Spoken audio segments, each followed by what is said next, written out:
Bom dia, amados irmãos, a paz seja convosco. Vamos dar início a mais uma live. Hoje, vamos estar aqui lendo e meditando no capítulo 30 de Ezequiel. Vamos dar continuidade à nossa leitura. Vamos estar orando pela palavra, para Deus abençoar esse momento. E já vamos seguir, lendo aqui o que se trata, para que Deus fale conosco, porque hoje estamos sem violão para a gente estar louvando, Meu violão está na igreja, levei para ensaiar ontem, acabei que deixei lá mesmo, porque hoje tem culto, para a honra e glória do nosso Senhor. Então vamos orar e vamos ouvir aqui a palavra do nosso Senhor Jesus Cristo. Senhor meu Deus e maravilhoso Pai, na Tua gloriosa presença nos encontramos agora, e é no nome santo de Jesus que pedimos a Ti que abençoe esse momento, meu Pai. Venha falar com cada um de nós, me usa para o Teu propósito agora, fala conosco, que não seja eu, Pai, falando aqui, mas seja a Tua voz, seja o Senhor ministrando a nós a Tua palavra. Senhor Jesus, que o Senhor possa nos dar sabedoria, entendimento e discernimento, para que possamos entender aquilo que o Senhor quer falar conosco. Abençoa este momento e abençoa cada vida que abre neste momento as portas da sua casa, do seu coração, para ouvir a Tua palavra. Que seja feita a Tua vontade para a honra e glória do Teu nome. Eu oro e Te agradeço. Para a honra e glória do Pai, do Filho e do Espírito Santo. Amém. Capítulo 30 de Ezequiel. Outra profecia contra o Egito, que diz assim: E veio a mim a palavra do Senhor, dizendo: Filho do homem, profetiza e dize: Assim diz o Senhor Deus: Gemei, aquele dia, porque está perto o dia, sim, está perto o dia do Senhor. Dia nublado será o tempo dos gentios. A espada virá ao Egito, e haverá grande dor na Etiópia, quando caírem os traspassados no Egito, e tomarão a sua multidão, e serão destruídos os seus fundamentos. Etiópia, Put e Lude, e toda a mistura de gente, e Cube, e os homens da terra da liga, juntamente com eles cairão a espada. Assim diz o Senhor. Também cairão os que sustêm o Egito, e descerá a soberba de seu poder. Desde a torre de Siene, ali cairão a espada, diz o Senhor Deus. E serão desolados no meio das terras assoladas, e as suas cidades estarão no meio das cidades desertas. E saberão que eu sou o Senhor, quando eu puser fogo no Egito, e forem destruídos todos os que lhe davam auxílio. Naquele dia sairão mensageiros de diante de mim em navios, para espantarem a Etiópia descuidada, e haverá neles grandes dores, como no dia do Egito, pois eis que já vem. Assim diz o Senhor Deus: Eu, pois, farei cessar a multidão do Egito, por mão de Nabucodonosor, rei de Babilônia. Ele e o seu povo com ele, os mais terríveis das nações, serão levados para destruírem a terra, e desembainharão as suas espadas contra o Egito, e encherão a terra de mortos, e secarei os rios, e venderei a terra, entregando-a na mão dos maus, e assolarei a terra e a sua plenitude pela mão dos estrangeiros. Eu, o Senhor, o disse. Assim diz o Senhor Deus. Também destruirei os ídolos, e farei cessar as imagens de Nofe, e não haverá mais um príncipe da terra do Egito. E porei o temor na terra do Egito, e assolarei a Patros, e porei fogo a Zoan, e executarei juízos em No, e derramarei o meu furor sobre Sim, a fortaleza do Egito, e exterminarei a multidão de No. Eu porei fogo no Egito, sim, terá grande dor, e No será fendida, e Nof terá angústias cotidianas. Os jovens de Aven e Pibesete cairão, caíram a espada, e as cidades irão em cativeiro, e em Táfnis se escurecerá o dia, quando eu quebrar ali os julgos do Egito, e nela cessar a soberba do seu poder. Uma nuvem a cobrirá, e suas filhas irão em cativeiro. Assim executarei juízos no Egito, e saberão que eu sou o Senhor. E sucedeu que no ano 11º, no primeiro mês, ao 7º do mês, veio a mim a palavra do Senhor, dizendo: Filho do homem, eu quebrei o braço de Faraó, rei do Egito, e eis que não foi atado para se lhe aplicar remédios, nem lhe colocarão ligaduras para o atar, a fim de torná-lo forte para pegar na espada. Portanto, assim diz o Senhor Deus: eis que eu estou contra Faraó, rei do Egito, e quebrarei os seus braços, assim o forte como o que está quebrado, e farei cair da sua mão a espada, e espalharei os egípcios entre as nações, e os dispersarei pelas terras, e fortalecerei os braços do rei de Babilônia, e porei a minha espada na sua mão, mas quebrarei os braços de Faraó, e diante dele gemerá como geme o traspassado. Eu fortalecerei os braços do rei de Babilônia, mas os braços de Faraó cairão. E saberão que eu sou o Senhor, quando eu puser a minha espada na mão do rei de Babilônia, e ele a estender sobre a terra do Egito. E espalharei os egípcios entre as nações, e os dispersarei entre as terras. Assim saberão que eu sou o Senhor. Palavra forte, né, irmãos? Deus mais uma vez se levanta contra várias nações, porque estão fazendo coisas abomináveis aos olhos de Deus. A gente bem sabe que Deus ele é justo, mas ele também é justiça. Deus é amor, mas também é fogo consumidor. Uma coisa que a gente deve entender é que ele não mudou. O mesmo Deus que fez estas coisas sobre esta nação é o mesmo Deus que hoje eu sirvo, que hoje eu sigo, Jesus Cristo, o nosso Salvador, o nosso Deus, né? Então a gente tem que tomar cuidado com as coisas que a gente faz, com quem a gente anda e também o que a gente serve. Porque tudo isso aqui implica em atos abomináveis a Deus.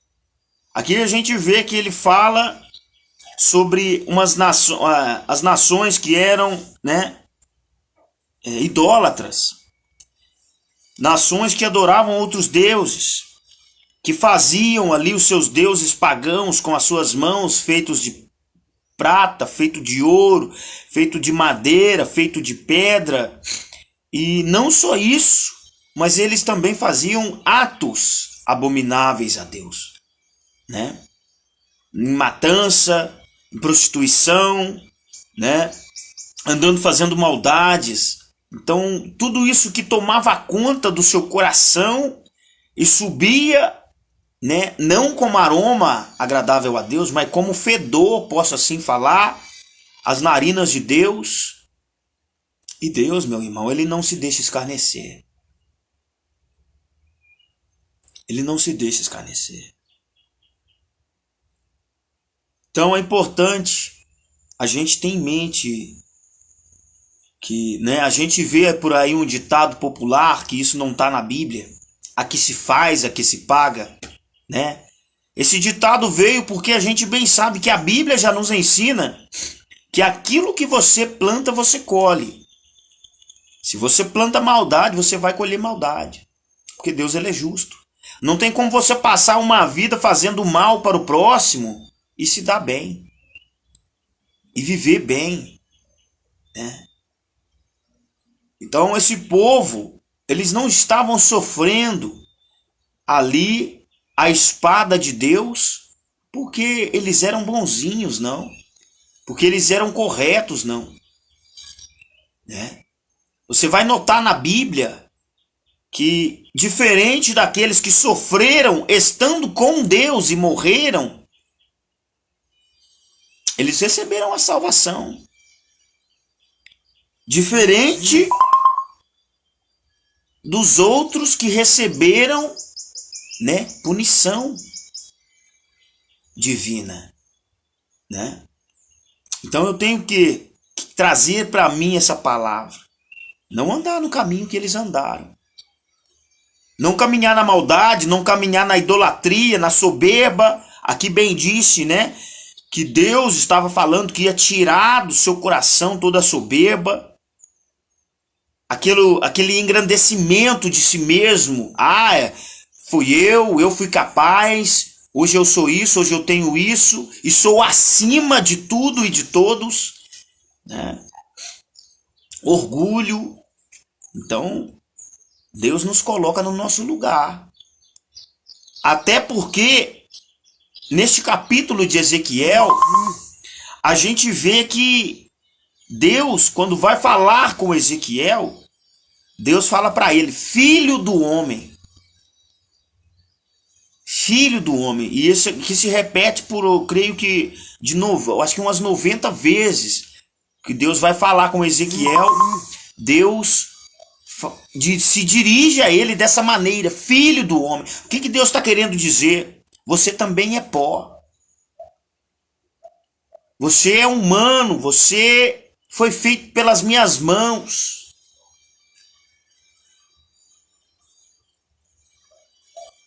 E você não encontra, pelo menos até agora, eu não tenho encontrado, que Deus me perdoe, né, pela falta do conhecimento aqui, mas eu creio que Deus só se dirigiu desta maneira com Ezequiel. Posso estar errado, posso estar enganado, mas até agora, por tanta coisa que eu já li na Bíblia, né, desde Gênesis, e estou seguindo a minha leitura, já estou em Oséias, e aí já li também livros sorteados aqui, e só encontrei Deus chamando Ezequiel de filho do homem, colocando ele no lugar dele, mostrando que ele é homem. Porque a gente vê que desde o começo, quando esse livro se inicia, Deus dá uma grande visão a Ezequiel, né? Para quem conhece a história, mostrando ali o céu se abrindo e mostrando anjos, várias coisas. Ezequiel teve várias visões extraordinárias. Mas o que Deus mostra para ele também? Você é homem, eu sou Deus. Eu sou Deus. Não há outro como eu.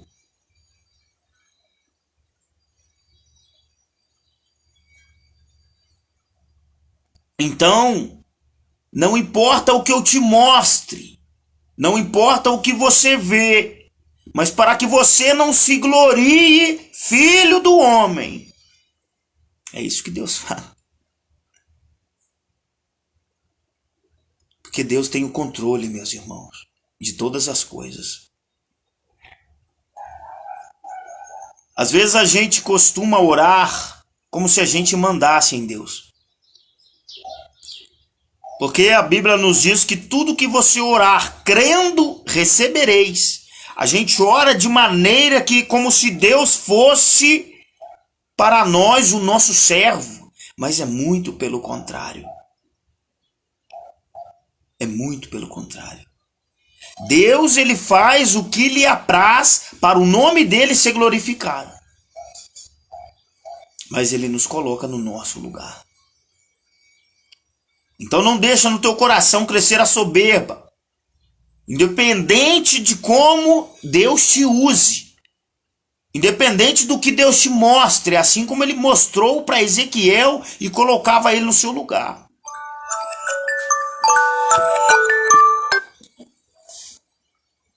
Deus dava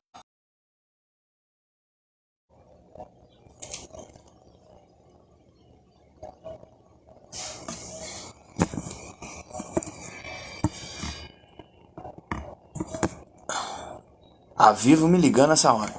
Deus dava visões para Ezequiel. Visões extraordinárias, meus irmãos. E você acha que homem vendo aquilo, sabendo que é real o que Deus está mostrando, não ia querer se ensoberbecer? Nossa, Deus me usa de sobremaneira que não tem outro profeta na terra que vê o que eu vejo, que profetiza o que eu profetizo, sendo que toda profecia que Ezequiel inicia, Deus fala: diz o Senhor. E veio a mim a palavra do Senhor dizendo: vai e profetiza. Ou seja, é Deus no controle, meu irmão. É Deus no controle. Então não tem como eu me vangloriar, pois eu sei que esse Deus que usava não somente esses profetas desta forma, e que veio sobre tantas nações assim, a sua espada também dirige a minha vida, também guia os meus passos, tem o seu olhar sobre toda a terra e sobre a minha vida em todo o tempo. Então não adianta eu querer esconder algo de Deus, não adianta eu querer pisar só um pouquinho no pecado, porque ninguém está vendo, porque Deus, ele está vendo.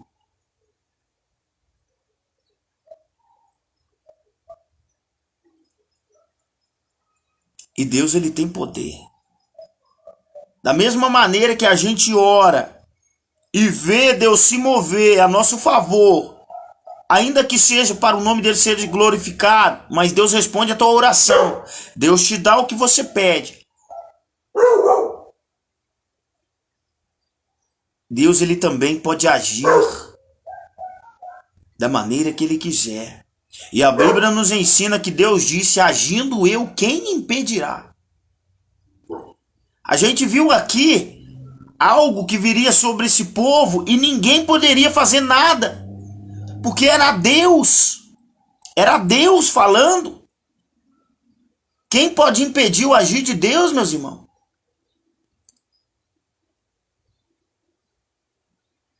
Se Deus bradar e falar: eu vou fazer assim na tua vida, meu irmão, não tem jejum, não tem oração, não tem nada que se possa fazer. E não tem aonde que você possa esconder. É só você ler Salmo 139 que você vai ver o que Davi quis dizer. Salmo 139 fala da onisciência, onipotência e onipresença de Deus.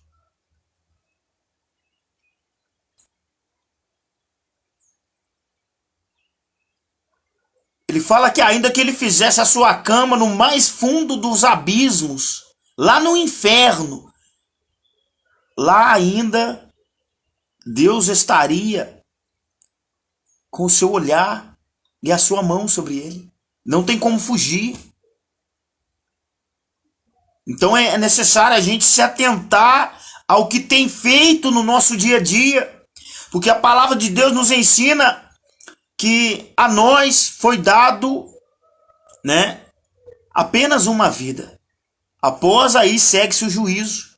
Aí tudo, meu irmão, que eu fiz aqui na terra de ruim e de bom, eu vou prestar contas com Deus. Tudo. Deus não vai deixar passar nada.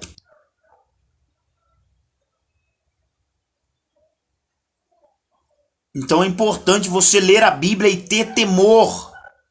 Ter temor. E endireitar o teu caminho.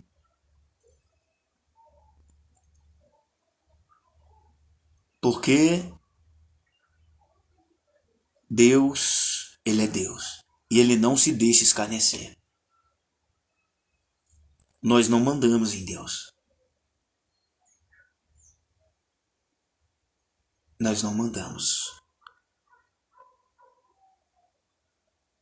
Deus é o Todo-Poderoso, soberano.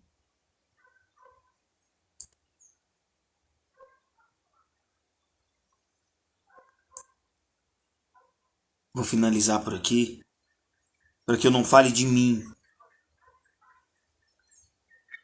Porque eu creio que eu entreguei o que Deus colocou no meu coração.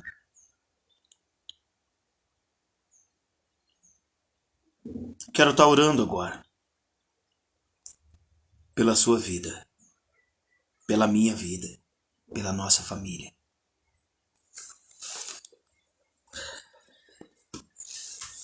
Incline a sua cabeça e ore a Deus para que Deus possa te dar o entendimento dessa palavra. Senhor meu Deus e maravilhoso Pai, é no nome santo de Jesus que eu oro a Ti nesse momento. Te agradeço pela palavra que o Senhor trouxe a nós. Que o Senhor, ó Pai, possa sondar os nossos corações. Senhor, visita cada alma, cada pessoa que nesse momento ouviu da Tua palavra, abençoa ela. Fala com ela, dá direção. Tira do seu coração, da sua mente, tudo aquilo que não te agrada, Pai. Quebra a soberba, o orgulho. Tira a inveja. Tira, Senhor, do coração aquilo que não lhe apraz, aquilo que não te agrada, aquilo que não te glorifica. E transforma, Senhor. E que a Tua palavra venha frutificar dentro de nós. Venha gerar arrependimento. Venha nos ensinar o caminho que devemos andar. Obrigado, Senhor, por este momento na Tua presença. Que o Senhor entre com provisão em cada lar, ó Pai, abençoando, abrindo portas, prosperando, abençoando o sentimental, abençoando o espiritual. Que possamos, ó Pai, ter mais intimidade contigo. Que todos os dias, ó Pai, o Senhor venha falar conosco através da Tua palavra, se achegando a nós. Que o Senhor venha transformar vidas, ó Pai. Que o Senhor entra com cura em cada lar, curando enfermidade, curando doença que só o Senhor tem o poder para curar. Que o Senhor dê sabedoria, dê discernimento e entendimento a cada pessoa que aqui ouviu da Tua palavra. Que é mais cortante, mais penetrante que qualquer espada de dois gumes. Senhor Jesus, abençoa esta vida. E que a sua vida seja transformada pelo Evangelho. Que o Senhor Deus, Deus de Abraão, Deus de Isaac e Jacó, seja com esta pessoa que ouviu da Tua palavra e ora conosco neste momento, para todo sempre. Eu oro e agradeço a Ti por esta oportunidade. Que o Senhor abençoe também o meu lar, a minha família, a minha casa. Eu e a minha casa serviremos ao Senhor. Que o Senhor proveja para nós o melhor, ó Deus, e nos dá direção para que não pecamos contra Ti. É no nome santo de Jesus que eu oro e te agradeço para a honra e glória do Teu nome. Amém. Deus te abençoe, meus irmãos, e a paz seja convosco.